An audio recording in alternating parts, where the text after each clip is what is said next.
오늘 말씀의 제목은 승리 이후입니다. 승리 이후. 우리가 사사기를 계속 살펴보고 있습니다. 더 이상 복습이 불필요할 정도로 이제 벌써 여러 번 복습을 했기 때문에 사사기의 핵심은 뭐라고 말씀드렸는가 하면 우리의 인생에는 왕이 필요하다라고 하는 것입니다. 여러분들 인생에 내가 그냥 내 가고 싶은 대로 가면 좋을 것 같지만 그렇지 않아요. 항상 나를 인도해주는 인도자가 있는 것이 좋은 겁니다. 인간이라는 존재가 그렇게 만들어졌잖아요. 그렇죠? 우리가 어렸을 때 응애하고 태어났을 때에 우리를 살피고 우리를 보살피고 우리를 이끌어주는 왕 같은 존재가 없었다라고 한다면 우리에겐 부모님이었죠. 그런 존재가 없다라고 한다면 우리는 여기 어른으로 서 있을 수도 없을 거예요. 근데 중요한 건 우리가 기억력이 안 좋아서요. 자주 잊고 살아요. 우리에게 왕이 필요하다는 사실을. 내가 이만하면 다 컸지 뭐. 근데 나이가 60이 돼도요, 70이 돼도요, 어르신들이랑 이렇게 얘기를 해보면 진짜 성숙한 어르신들은 그렇게 얘기하시더라고요. 아직도 내가 더 부족한 게 있고 더 배울 게 있지. 우리가 그런 교훈을 이 사사기 말씀을 통해서 꼭 얻을 수 있기를 원하고요. 지난주에 저희가 기드온과 300용사에 대해서 했습니다. 그래서 여러분들 어떻게 힘 좀 빼고 사셨습니까?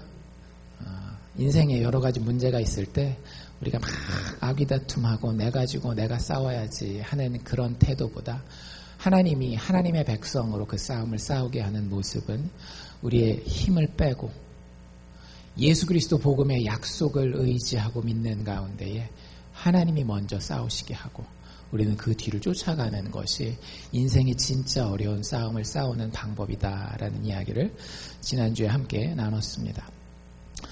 오늘 우리가 살펴볼 본문은요, 승리 이후에 자주 발생하는 문제들에 대해서 한번 생각해 보려고 합니다. 이스라엘 백성들이 본인들을 괴롭히던 나라, 즉 미디안과 싸우고 나서 대승을 했어요. 아직 전쟁이 다 끝난 건 아닙니다. 근데 6.25 전쟁으로 이야기를 하자면 인천 상륙 작전이 끝난 거예요. 2차 세계대전으로 이야기한다면 노르망디 상륙 작전이 끝난 거예요.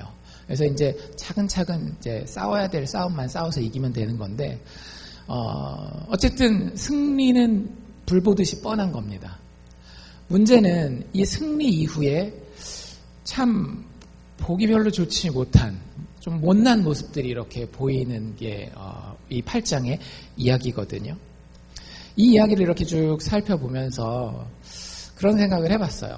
저도 개인적으로 이 말씀이 나한테 어떤 적용점이 있을까? 하나님이 먼저 나에게 뭐라고 말씀하실까라고 생각해봤는데 우리가 인생에서 승리하면서 살아갑니다. 조그만 승리들이 있고요. 큰 승리가 있고 그래요. 작은 승리 이 정도면 됐지. 이제 이 정도만 유지하자. 어저께가 저희가 21주년이었거든요. 벌써 20년이 넘었더라고요. 저희보다 더 오래 사신 분들도 다 계시지만 21년 동안 그래도 처음에는 진짜 힘들었어요. 이렇게 다른 사람이 같이 살 수 있나. 제가 그때도 목사였는데 그때도 하나님 차마 목사니까 갈라서지는 못하겠고요. 제 목숨을 걷어가 주십시오라고 그 속으로 기도할 정도로 힘들었었던 시절도 있었어요. 근데 나중에 이렇게 살다 보니까 그리스도의 복음을 깨달으면 깨달을수록 예수가 나를 위하여 얼마나 아름답게 사랑하셨는지를 깨달으면 깨달을수록 그 관계가 회복되고 성장해 가더라고요. 근데 가끔 그런 생각이 들어요. 이만하면 됐지. 하나님이 이만큼 나를 축복해 주셨으면 됐지. 남편과 아내의 관계도 이 정도면 괜찮고 자식들도 이 정도면 잘 크고 있고 경제적으로 백만장자는 아니라 할지라도 손가락 빨고 있지는 않으니까. 근데 그럴 때마다 제 삶 가운데에는 모든 믿음의 사람들, 믿지 않는 사람들도 마찬가지예요. 삶에는 항상 문제가 찾아옵니다. 혹시 요즘에 유튜브에 돌아다니는 영상 중에 어떤 미국의 그 풋볼 코치가 졸업식 축사를 하는 이야기를 들어보신 분이 있는지 모르겠어요. 그래서 노틀댐이라고 하는 그 유명한 대학에 굉장히 오랫동안 풋볼 코치를 했어요. 그래서 그 대학을 최소한 7, 8번 정도 그 정상에다가 올려놓은 코치인데 그분이 자기가 인생의 최고로 크게 후회하는 실수가 있는데 그게 뭐냐면 7연속인가 8연속인가 자기 대학팀을 갖다가 풋볼팀을 우승을 시켰대요. 그리고 난 다음에 마음 가운데 어떤 생각이 들었는가 하면 이만하면 됐지 뭘. 이제 이걸 유지하면서 가야지라는 생각을 했대요. 그리고 그 사람들이 그 다음 해에 결승전에 못 올라가고 이제 토너먼트 초반에 떨어진 거예요. 그리고 나서 그분은 풋볼 코치에서 잘렸어요. 자기 인생이 끝난 줄 알았대요. 그분이 하는 얘기가 뭐냐 하면 인생이라고 하는 것은, 승리라고 하는 것은 둘 중에 하나라는 겁니다. 자라가거나 죽어가거나. 유지한다라는 거는 없다라고 하는 거예요. 잘 생각해 보세요. 어떤 인간관계도 그렇고요. 여러분의 실력도 그렇고요. 여러분의 성취도 그렇고 둘 중에 하나입니다. 유지라는 것은 사실은 없어요. 이게 성장해 가든지 아니면 점점 말말라 죽어가든지. 우리 잔디도 마찬가지죠. 잔디가 딱 우리 깎아놓으면 보기 좋은 그 상태로 딱 유지하나요? 아니잖아요. 자라가든지. 오늘 잔디 보셨어요? 날씨가 추워지면 어떻게 해요? 죽어져 가든지. 그분이 여러 가지 예를 들면서 결혼 생활도 자라가든지 죽어가든지, 인간관계도 자라가든지 죽어가든지, 육신의 건강도 자라가든지 죽어가든지, 둘 중에 하나지. 그냥 이 정도면 됐어, 현상을 유지하자라는 것은 사실은 우리의 삶 가운데 없다라고 하는 거예요. 여러분들, 우리가 예수 믿으면서 그런 생각할 때가 많습니다. 처음에 여러분들 예수 믿을 때에, 혹시 여러분들 가운데에 굉장히 힘든 가운데에 하나님이 꼭 들어주셔야 되는 기도 제목을 가지고 신앙생활을 시작하신 분들이 있을 거예요. 아니면 신앙생활 하다가 그런 상태를 지나신 분들이 있을 겁니다. 근데 어느 순간 그 문제가 해결됐고요. 그게 이제 괜찮아졌어요. 그러면 여러분들 그런 모습 많이 발견하시지 않습니까? 이제 내가 더 이상 하나님 앞에 그만큼 간절하지 않아요. 내가 이제 더 이상 하나님 앞에 그만큼 헌신하지 않아요. 그리고 늘 내 마음 가운데는 어떤 마음이 있는가 하면 이 정도면 됐지 뭐, 이 정도면 어느 정도 됐어 라는 생각을 가지고 나의 승리를 유지하면서 즐기려고 합니다. 여러분들 인생은 절대 그렇게 가지 않아요. 자라든지 죽어가든지 둘 중에 하나입니다. 아까 말씀드린 대로 우리가 읽은 사사기 8장 앞에 사사기 7장이 있잖아요. 사사기 7장에서 이스라엘 백성들과 기드온은 하나님이 허락하신 놀라운 승리를 체험했습니다. 기드온의 군사가 몇 명이었어요? 300명이었죠. 기드온이 대항한 미디안 족속의 군대가 몇 명이었는지 혹시 대충 아십니까? 7장에는 안 나왔고요. 여러분들 집에 가서 8장 숙제입니다. 읽으십시오. 거기 보면 몇 명이었는지 나와 있어요. 300명이 대항해서 싸운 그 군대는 무려 12만 명이었습니다. 몇 대 몇이에요? 왜 이런 계산을 날 시키는 거야? 12만 명에 300명이면 400대 1이에요. 400대 1. 그 싸움을 싸워서 어떻게 했더라고요? 이겼어요. 여기 나중에 보면 몇 명만 살아서 도망가는가 하면 12만 명 중에 단 15,000명만 남아서 도망갈 정도로 굉장히 큰 승리를 합니다. 이 정도면 충분히 되지 않았습니까, 여러분들? 여러분들 인생에서 이 정도면 퍼센티지로 따지면 최소한 85%거든요. 내가 원하는 것의 85%가 이루어진 삶이에요. 이 정도면 충분히 만족할 만한 승리 아닙니까? 이것만 그대로 유지하면 되지 않겠어요? 여러분들이 그게 여러분들의 돈이 됐건, 여러분들의 가정의 형편이 되었건, 여러분들의 커리어가 되었건, 뭐가 되었건 이 정도면 충분하다라고 생각하기가 쉬워요. 근데 그럴 때 늘 일어나는 일들이 오늘 여기 참 잘 그려져 있어요. 잘 그려져 있습니다. 한번 보십시오. 별로 보기 좋지는 않아요. 첫 번째, 내가 이제 안정됐다, 이 정도면 됐다라고 승리에 만족하는 사람들에게 발생하는 첫 번째 현상은 어떤 현상인가 하면, 모든 사람에게는 아니지만 쉽게 발생할 수 있는 현상은 뭐냐면, 이제는 나의 명예와 나의 영광을 찾아갑니다. 이게 무슨 얘기인지 여러분들 잘 한번 보십시오. 8장 1절에 보면 에브라임 사람들이라는 사람들이 나와요. 이스라엘의 12지파 중에 한 지파거든요. 그 에브라임 사람들이 기드온에게 옵니다. 그러니까 같은 나라 사람들이에요. 같은 나라 사람들이고, 기드온은 지금 최고의 공적을 세운 사람인데 에브라임 사람들이 찾아와요. 왜 찾아왔겠어요? 수고했습니다. 열심히 우리나라를 위해서 싸워주셨습니다. 그러기 위해서 왔으면 말이 좀 되는데 보면 진짜 말도 안 되는 걸 가지고 찾아온 거예요. 에브라임 사람들이 기드온에게 이르되 뭐라고 얘기하는지 잘 들어보십시오. 네가 미디안 사람들과 싸우러 갈 때에 우리를 왜 안 불렀느냐? 이게 무슨 얘기인가요? 우리를 이같이 대접함은 어찌미뇨라고 화를 버럭내요. 이게 무슨 얘기인가 하면 지금 기드온이 큰 공을 세웠잖아요. 근데 그 자리에 한 걸음 늦은 거예요. 에브라임 사람들이 우리가 읽은 그 앞장 7장에 보면 전쟁에 1부 빠지고 2부부터 참석을 하거든요. 근데 제일 큰 승리는 제 1번 전쟁에서 일어난 거예요. 그 300명이 그 항아리 깨뜨리고 나팔을 불고 횃불을 들었던 그 전쟁 있잖아요. 거기서 제일 큰 승리가 일어났는데 그 장면에 에브라임 사람들이 빠진 겁니다. 그래서 입이 이만큼 나와가지고 야 우리도 나갔으면 거기서 공을 세우고 좀 자랑할 수 있었을 텐데 너 왜 안 불렀어? 하고 기드온한테 지금 와가지고 막 따지고 있는 거예요. 여러분들 이거 되게 꼴불견이에요. 왠지 아세요? 지금 미디안이랑 이스라엘이랑 첫 해 싸우는 겁니까? 몇 년째 싸우고 있는 거죠? 기억 안 나세요? 지지난주 얘기라서 벌써 7년을 싸우고 있는 거예요. 7년을. 7년 내내 에브라임 사람들은 어떻게 있었던 거예요? 꼬리 쫙 내리고 깽깽깽깽 거리면서 자기들 숨어 있었던 거예요. 미디안 사람들이 자기 백성들을 괴롭힐 때마다 에브라임이 그래도 잘 나가는 지파였거든요. 이스라엘 12지파 중에 서열 1, 2위를 다툰 지파였습니다. 그럼에도 불구하고 자기 백성들을 괴롭히는 미디안 사람들이 나타날 때마다 이 사람들은 꼬리 내리고 그냥 모른 척하고 돌아다녔던 사람들이에요. 근데 이제 어때요? 이제 해볼만 하다라는 거예요. 미디안 이놈들 12만 명에서 몇 명 됐어요? 15,000명 됐어요. 그러니까 이 정도면 우리도 나가서 한번 해볼만 하다. 라고 하면서 야, 너 혼자서 영광 다 가지지 말고 기드온 나한테도 영광을 좀 넘겨. 이런 얘기를 하고 있는 거예요. 7년 동안 침묵하고 있다가 승리의 소식이 이제 들릴만 하니까 그제서야 자기 몫의 명예와 자기 몫의 영광을 찾아가고 있는 겁니다. 예수 믿는 것도 이렇게 비슷한 모양이 나올 때가 많아요.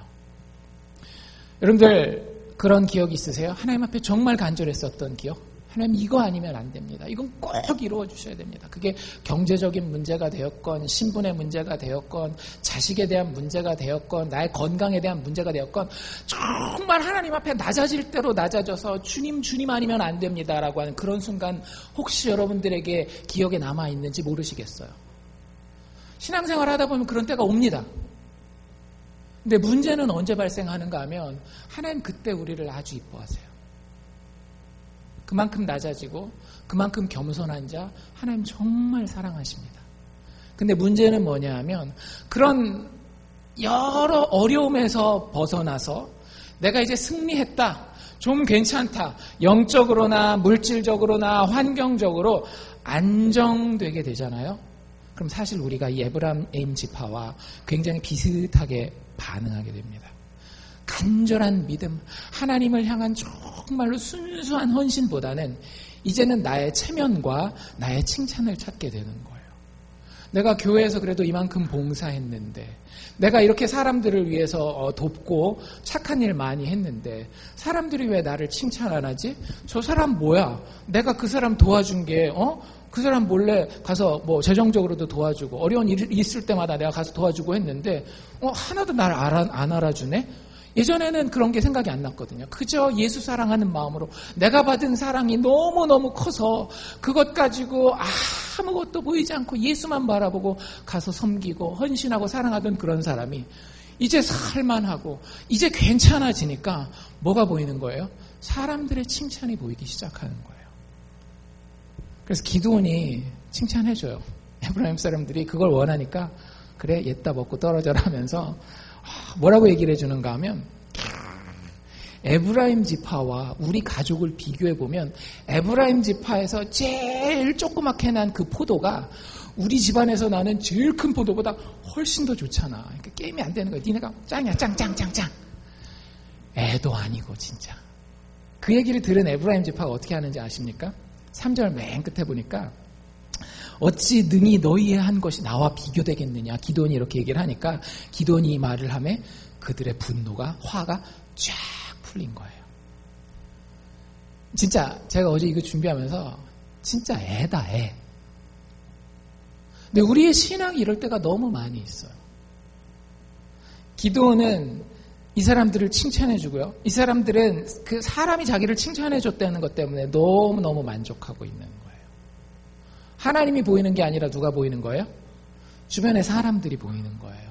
내 남편이 나를 얼마나 알아주는지, 내 아내가 얼마나 나를 알아주는지, 교회 가면 사람들이 나를 얼마나 알아주는지, 내가 이렇게 애쓰고 내가 이렇게 노력하고 있는데 지금 내가 이렇게 안정되고 잘 나가고 있는 것은 그래도 나의 공로가 꽤 큰데, 여러분들 에브라임의 모습이 어때요? 별로 비기 싫죠? 진짜 비겁하게 숨어 있다가 이제 살만하니까 나와가지고 자기 명예 찾고 자기 영광 찾는 거, 제3자에서 입장에서 보면 되게 비기 싫은 모습이에요. 되게 못난 모습입니다. 우리가 신앙생활 하면서 그럴 수 있다라고 하는 거예요. 여러분들, 그 사람에게 승리는 성장해 갈까요? 죽어갈까요? 죽어갑니다. 여러분들 나중에 보십시오. 이스라엘이 기드온을 통해서 얻게 된 승리를 어떻게 다 날려먹는지. 우리가 사람에게서 명예와 영광을 찾잖아요. 그럼 지금 누리고 있는 안정이 절대 유지되지 않아요. 점점 죽음을 향해서 내려갈 뿐이죠. 그런 일이 있었어요. 기드온이 승리하고 난 다음에. 참 재미있는 일이죠. 말도 안 되는 일이긴 하지만. 두 번째, 내가 이 정도면 됐다라고 승리에 도취해 있는 사람들에게 생길 수 있는 또 한 가지 실수가 뭐냐면, 여러분들 상황을 봐가면서 이제는 상황을 좀 볼 줄 아는 거예요. 마음의 여유가 생겼으니까 상황을 봐가면서 대충 타협합니다.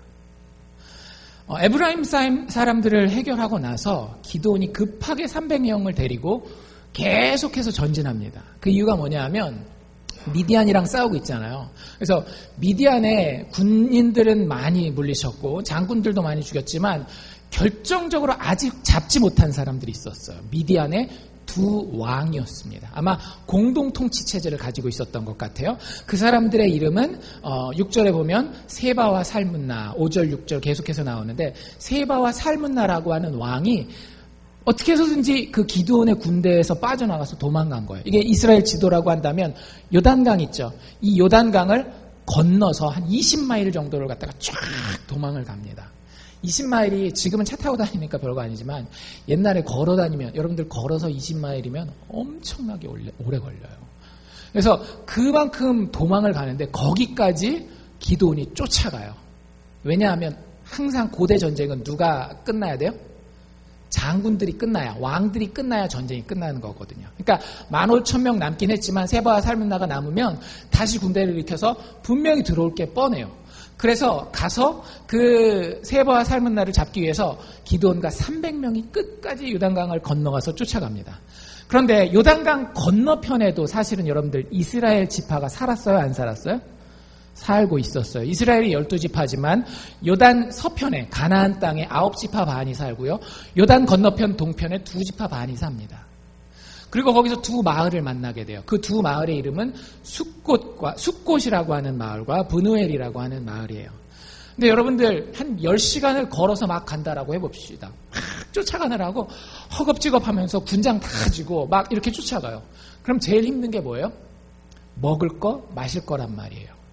그래서 요단강을 건넌 기드온의 군사가 숫곳이라는 마을에 들어가요. 그리고 그 사람들한테 부탁을 합니다. 우리가 지금 이스라엘의 원수 이 세바와 살문나를 쫓아가고 있는데 그 사람들을 쫓아가기 위해서는 우리가 힘이 필요하다. 먹을 것을 좀 다오라고 이야기를 합니다.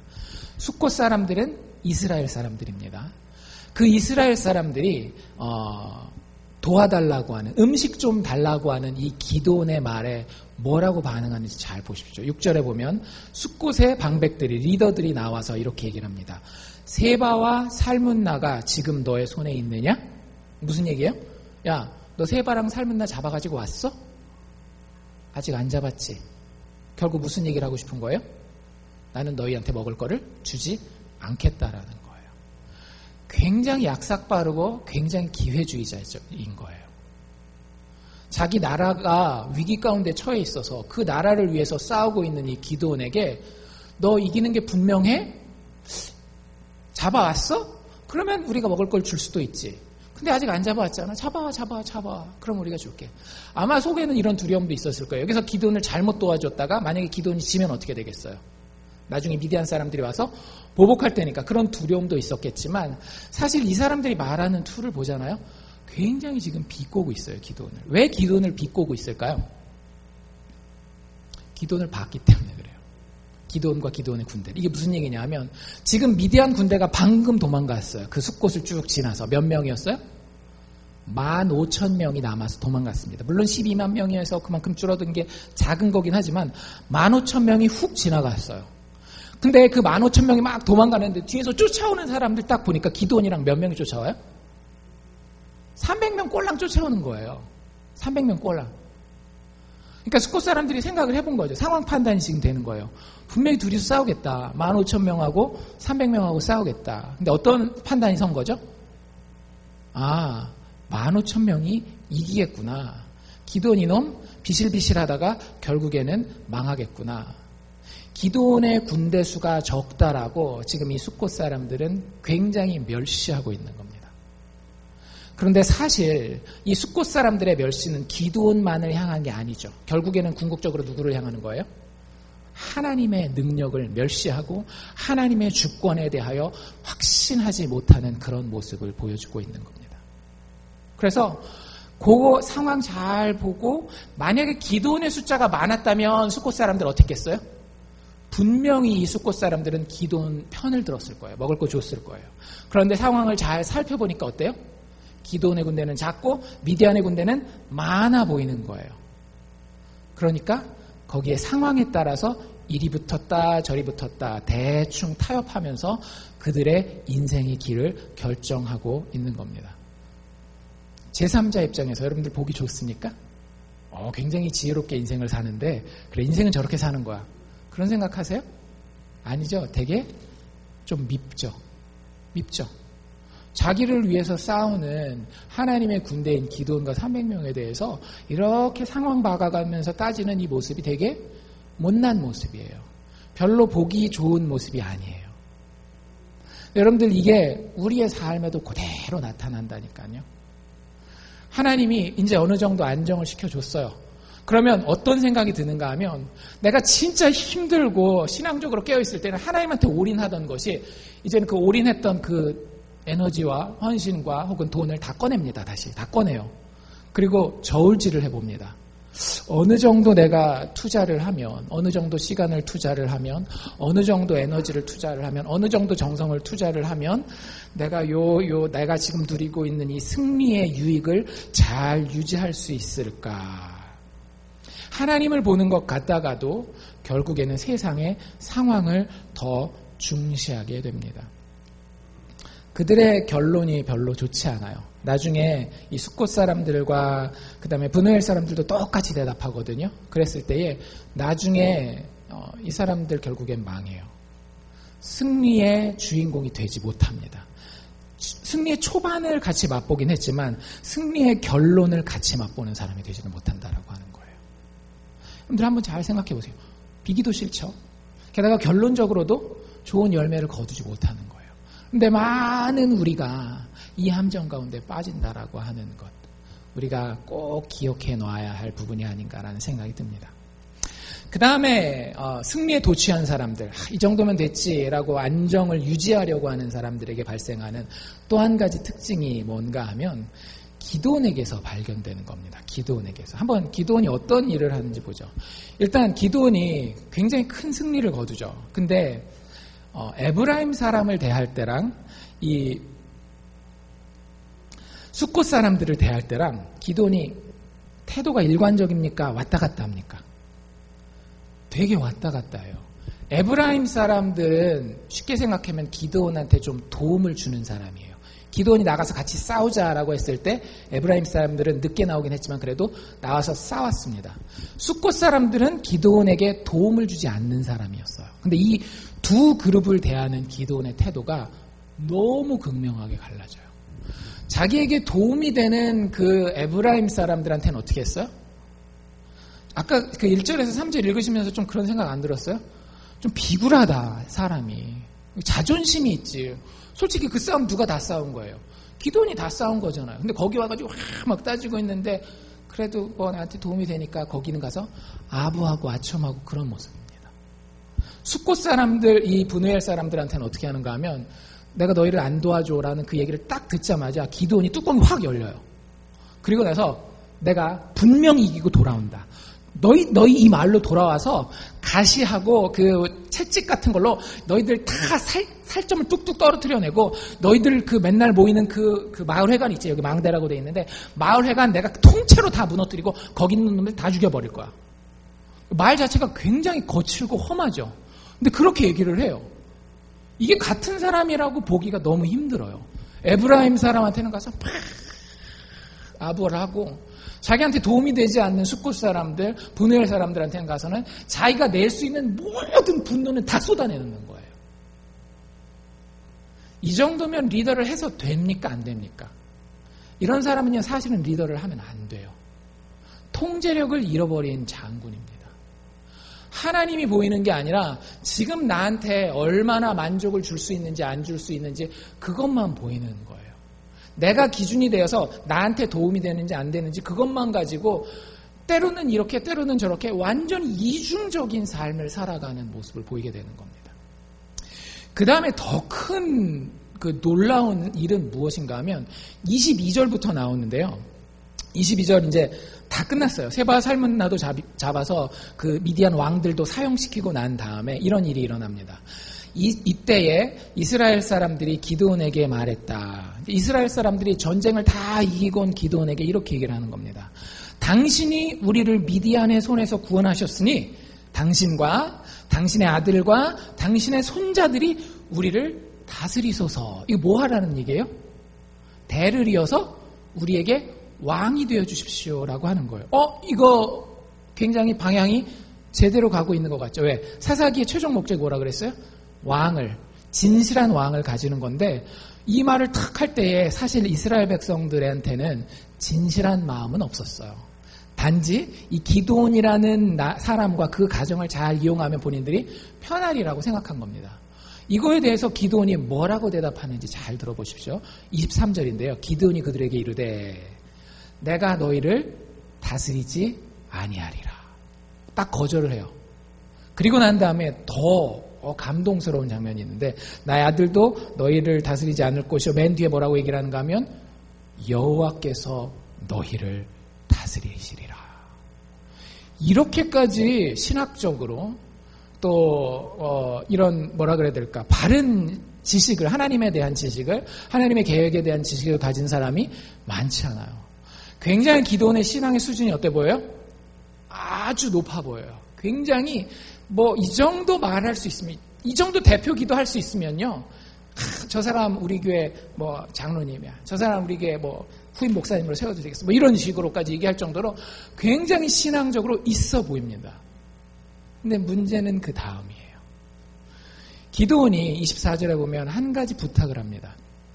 백성분들 저와 저의 아들들 그리고 손자들이 왕이 되진 않겠습니다. 하나님이 당연히 왕이 되셔야죠. 이렇게 얘기를 해놓고서 한 가지 부탁을 하는데 그게 뭐냐 하면 너희가 전쟁하면서 각기 탈취한 금귀고리가 있었을 텐데 그 금귀고리를 나에게 달라라고 얘기를 해요. 충분히 요구할 수 있는 거죠. 최고의 전공을 세운 장군이니까 금귀고리 조금 달라 그러는 정도는 줄 수 있어요. 근데 그 금귀고리가 사실은 기도는 알고 있었거든요. 양이 많았습니다. 여러분들 그 금을 최고로 많이 들어보신 적이 있습니까?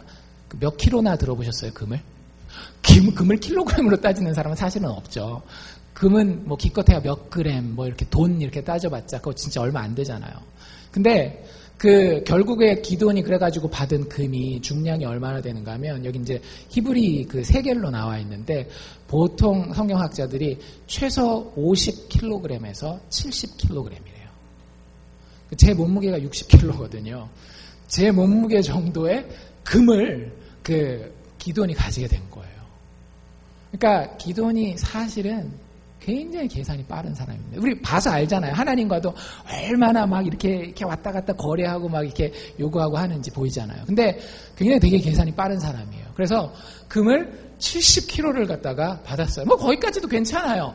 열심히 잘 싸웠고 백성들이 그걸 바칠 때 주기 싫은데 어쩔 수 없이 뺏기는 게 아니라 25절에 보면 무리가 대답하되 우리가 즐거이 드리리이다 해서 당연히 그 정도는 우리가 해줄 수 있지 해서 갖다 준 거예요.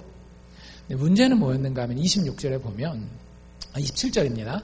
기드온이 그 금을 가지고 한 일이 있어요. 그 금을 가지고 뭘 하는가 하면 에봇을 하나 만들었다라고 얘기를 합니다. 에봇이 뭐냐면은요, 그 당시에 제사장들이 입던 옷이에요. 제사장들이 입던 옷인데, 학자들마다 이 에봇을 만들었다라는 게 무슨 뜻인지 조금 이제 의견이 갈려요. 근데 뭐 여러 가지 옵션이 있겠죠? 에봇, 이 제사장들이 입는 옷, 그 모조품을 만든 다음에 거기다가 금을 70kg를 갖다가 덕지덕지 장식을 해서 그 에봇 기념품을 하나님이, 에봇은 사실 하나님의 응답하심의 상징이거든요. 그래서 어떤 일이 있을 것입니까? 하나님 이걸 해야 됩니까? 말아야 됩니까? 할 때 제사장들이 그걸 가지고 하나님께 물어보던 그런 옷이기 때문에 하나님이 이 싸움을 이기게 하셨다라고 하는 그 상징으로 그 에봇을 그렇게 금으로 장식해서 만들었다라는 설이 있고요. 아니면 그 에봇 모양을 아예 금으로 70kg니까 충분하잖아요. 이렇게 그 흉상이라고 그러죠.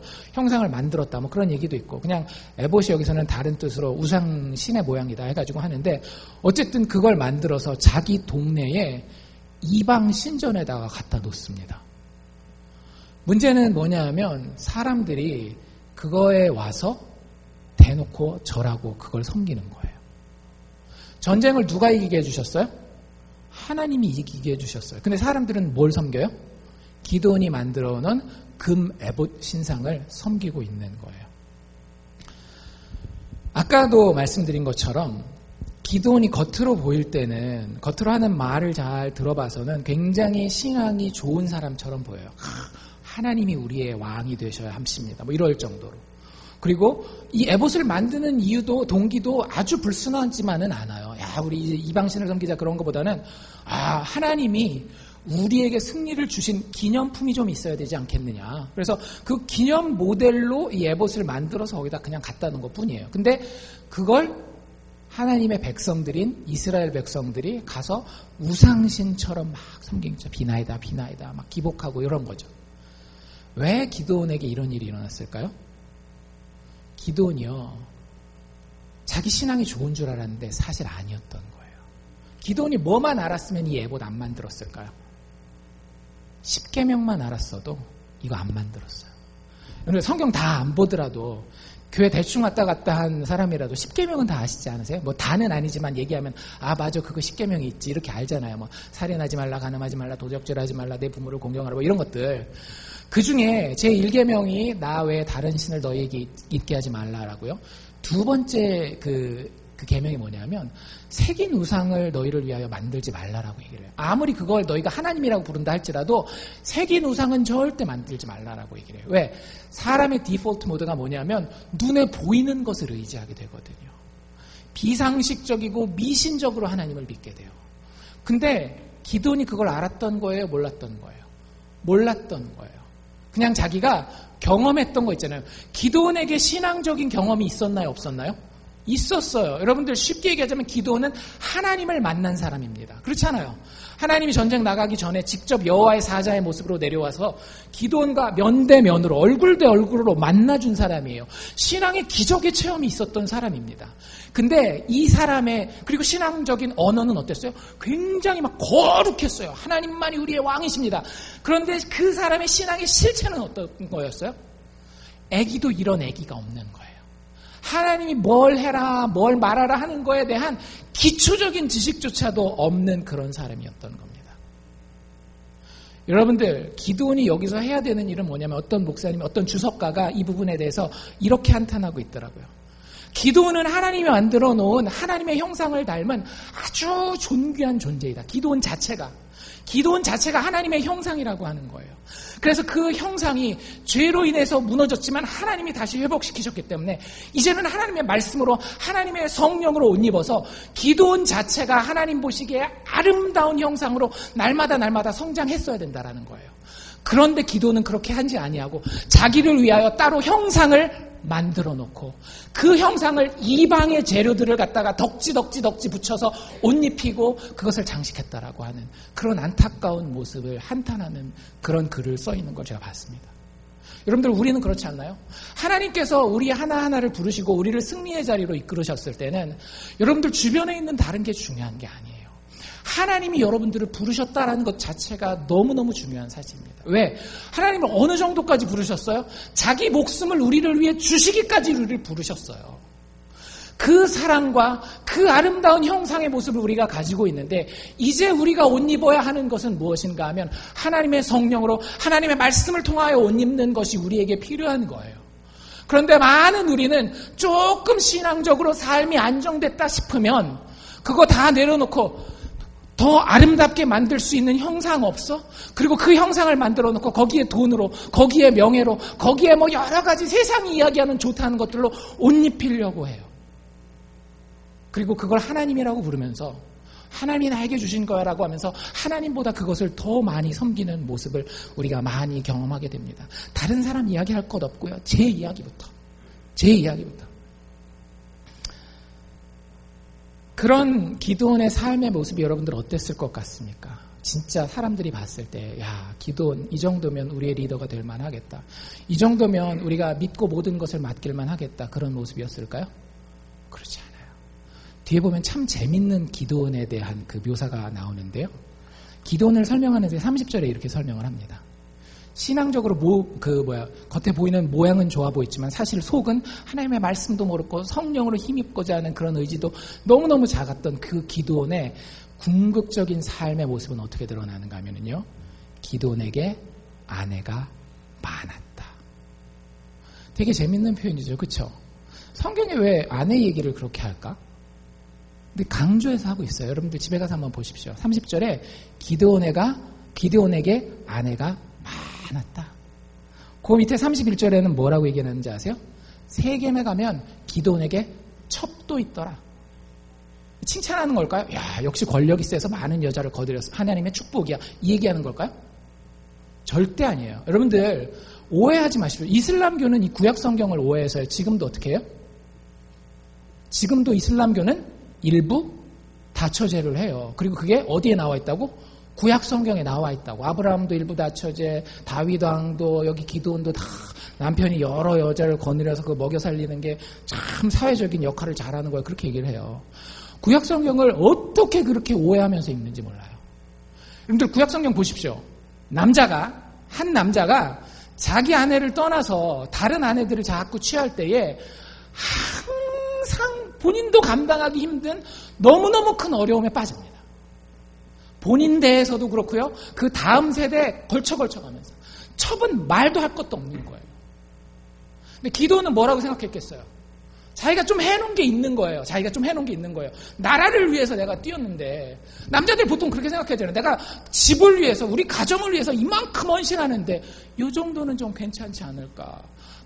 내가 사업을 여기서도 하고 뭐 저기 뉴욕에서도 하고 LA에서도 하고 한국에서도 하고 베트남에서도 하고 런던에서도 하고 파리에서도 하고 하는데 내가 얼마나 힘들어, 얼마나 외롭겠어요. 그러니까 거기 가면 현지처들 다 있고 좀 그 정도는 다 봐줄 수 있지. 기도는 그렇게 생각한 거예요. 그리고 자기 신앙에 대해서는 뭐라고 생각한 거예요? 난 신앙이 굉장히 좋다라고 생각한 거죠. 나의 인생의 왕은 하나님이십니다. 근데 결국에 자기가 한 거는 다 누가 하고 싶은 거였던 거예요? 하나님이 하고 싶었던 게 아니라 자기가 하고 싶었던 거예요. 사사기를 마무리 짓는 에피소드가 17장부터 사사기 끝까지 나오거든요. 거기에 2번이나 반복되는 이런 재밌는 표현이 있어요. 사람마다 자기의 소견에 옳은 대로 행하였더라. 이게 사사기를 딱 요약해 놓는 말입니다. 그리고 그 전형을 지금 기드온이 보여주고 있어요. 하나님 믿는다라고 해요. 하나님의 주권을 인정한다라고도 해요. 하나님께만 영광을 돌린다라고 해요. 그런데 뭘 몰라요? 하나님의 말씀을 몰라요. 성경을 몰라요. 성경 한 번 들춰본 적이 없어요. 읽어본 적도 없어요. 누가 얘기해도 늘 듣고 그냥 지나가고 10계명 안 들어봤겠어요. 기도원 이스라엘 사람인데 다 들어봤을 거예요. 그런데 하나님의 말씀이 아니라 자기가 행동하는 그 모든 행동의 기준은 뭐였던 거예요? 자기 소견에 오른 대로. 기도원이 이 일할 때에 분명히 그렇게 생각했을 겁니다. 내가 틀린 일 하지 않고 있다라고. 맞는 일 하고 있다라고 생각하고 이 일들을 했을 거예요. 그런데 그 모습은 우리가 제3자 입장에서 수천 년이 지나고 나서 보니까 참 비기 싫은 모습, 참 못난 모습이라고 하는 거죠. 이런 일들이 우리가 인생 가운데에서 이 정도면 됐지라고 안심하고 안정하고 승리를 유지하기 원할 때에 일어나는 일들입니다. 3가지 기억나세요?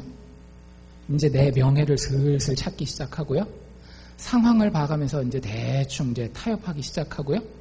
그리고 딱 봐가지고 내 기준으로 모든 것을 판단해서 행동하는 거예요. 조금 다른 말로 얘기를 하면 다른 사람을 보는 거예요. 다른 사람이 내 기준이 되는 거예요. 다른 사람이 나한테 명예를 주느냐, 칭찬을 주느냐, 안 주느냐. 또 상황을 보는 거예요. 주변 상황이 나한테 유리하게 돌아가느냐, 안 돌아가느냐. 마지막으로 누구를 보는 거예요? 나 스스로를 보는 거예요. 내가 경험한 바에 의하면, 내가 생각한 바에 의하면 이게 맞는지 틀린지. 주변 사람도 있고 주변 환경도 있고 나도 있지만 뭐가 없어요? 하나님이 없어요. 여러분들, 이 승리는 반드시 망하는 승리입니다. 그런 승리는요, 죽어가는 승리라고 묘사할 수 있을 거예요. 아까 말씀드렸죠. 그 풋볼 코치가 얘기한 것처럼 승리에는 2 종류의 승리가 있어요. 어떤 승리? 죽어가는 승리와 자라가는 승리가. 하나님이 우리에게 약속하셨고 우리에게 궁극적으로 허락하시는 승리는 어떤 승리인가 하면 자라가는 승리예요. 여러분들 지금에 만족하십니까? 내 꿈의 85%가 됐어요. 내가 이 정도 나이에 이 정도 수입을 가지면 되겠다. 뭐 예를 들어서 내가 나이 한 50 정도 되면 은행 통장에 100만 불 있고 매년 10만 불씩은 순이익으로 들어오고, 그런데 보니까 한 70만 불 정도 있고 매년 한 7, 8만 불 정도는 추가로 들어오고 만족하고 안정됐어. 이 정도. 자식도 이 정도면 내가 원하는 대학 하버드는 아니지만 괜찮은 대학 가서 잡도 괜찮은데 들어갔고, 그러니까 이제는 이거 유지하기만 하면. 여러분들, 인생은 둘 중에 하나라니까요. 죽어가거나 자라가거나. 우리는 절대 죽어가는 것에 만족하는 사람이 될 수가 없습니다. 그게 인간이에요. 인간은 늘 자라가기를 원해요. 죽을 때까지 사실은 우리 마음 가운데에 세상이 충족해 줄 수 없는 성장에 대한 욕구가 있어요. 더 나아지기를 원하고요. 더 사랑받기를 원하고 더 의미 있는 일에 내 인생을 던져놓기를 원해요. 왜냐하면 우리는 자라는 승리에 목말라 있기 때문에. 여러분들이 어떻게 해야 자라가는 승리자가 될 수 있을까요? 답은 한 가지입니다. 예수께로 돌아가는 것밖에 없어요. 승리를 한 번 체험했으니 이제는 끝이다라고 생각하는 것이 아니라 예수 안에서 신약 성경을 보면 사도 바울이 재밌는 표현을 해요. 우리가 어디까지 자라간다라고 얘기를 하는가 하면 예수 그리스도의 장성한 분량까지 자라가요. 여러분들 지금 예수랑 똑같으십니까? 10년 후가 되면 예수와 똑같이 자랄 수 있겠어요? 그럴 수 없어요. 예수는 우리에게 완벽한 표상이십니다. 그렇기 때문에 예수 그리스도의 장성한 분량까지 자라간다라고 하는 것은 우리가 영원히 자라간다라고 하는 거예요. 예수 제대로 믿잖아요? 재미가 있습니다. 예수 제대로 믿는 가정이요? 오늘 다르고 내일 달라요. 이제까지 내 가정이 예수 안에서 이 정도 만족했어? 그렇지 않아요. 예수 믿는 가정은요, 오늘보다 내일이, 내일보다 1년 후가, 1년 후보다 10년 후가 얼굴 모양은 달라지고 주름살의 수는 늘어난다 할지라도 그 관계와 깊이에 있어서 훨씬 더 아름다운 모습으로 날마다 성장할 가능성을 가지고 있어요. 여러분들 체험해 보실 수 있기를 원합니다. 제가 자신 있게 말씀드릴 수 있어요. 예수를 품으면 여러분들 그게 가정이 되었건 개인이 되었건 어떤 문제가 되었건 여러분들 성장하게 되어 있습니다. 성경은 그걸 승리라고 이야기를 하고요. 그냥 승리가 아니라 죽음이 이기고 다시 살아난 부활의 승리라고 이야기를 해요. 이스라엘 백성들에게 승리가 주어졌어요. 하지만 그들 스스로는 도저히 감당할 수가 없었습니다. 그 승리를 주도적으로 이끌었던 기드온마저도 그 승리를 유지할 수 있는 능력이 없었어요. 우리가 그 승리를 유지할 수 있는 유일한 길은 영원한 승리자 되시는 예수 그리스도를 날마다 바라보는 거예요. 그럼 여러분들 기적같이 여러분들 삶 가운데에 하나님이 허락하시는 자라는 성장하는 승리가 매일매일 체험될 줄로 믿습니다. 인간은 승리 이후에도 여전히 문제를 가지고 있습니다. 여러분들 꼭 기억하십시오. 여러분들의 삶이 지금 이 정도면 안정되었다라고 생각하십니까? 그렇지 않아요. 여러분의 심장은 알고 있습니다. 이게 다가 아니라고 하는 것을. 여러분들 그 승리를 향해, 참된 승리를 향해 나아가기 원하십니까? 그렇다면 기억하십시오. 참된 승리는 늘 예수를 기억하고 바라보는 데서 나온다라고 하는 사실을. 이스라엘이 그걸 못했기 때문에 하나님이 허락하신 그 승리를 결국에는 잃어버리게 됩니다. 기도합시다.